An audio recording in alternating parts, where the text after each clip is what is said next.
আসসালামু আলাইকুম। আমরা দেখতে পাচ্ছি শিমরাইল এই মৌসুমে প্রচণ্ড ধান কাটার এক বিষম উৎসব এবং সেখানে মাদ্রাসার কিছু ছাত্ররা মিলে এই প্রচণ্ড কাজের ভিড়ের মধ্যে যারা ধান নেওয়ায় ব্যস্ত আছে তাদেরকে শরবত খাওয়াচ্ছেন ঘুরে ঘুরে। এটা এবছর শিমরাইলের জন্য নতুন।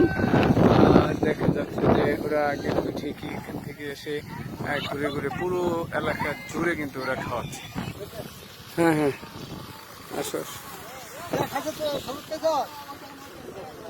শরীর সৌজন্যে কিন্তু আজকের এই শরবতের ব্যবস্থা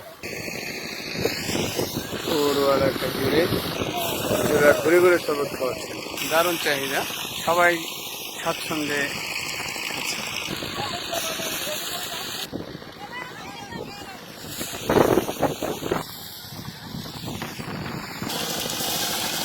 ছোট ছোট বাচ্চাদেরকেও কিন্তু খাওয়ানো হচ্ছে। আর শরবত খাওয়ানো কার্যক্রম বিভিন্ন জায়গায় ঘুরে ঘুরে কিন্তু শরবত খাওয়ানো হচ্ছে।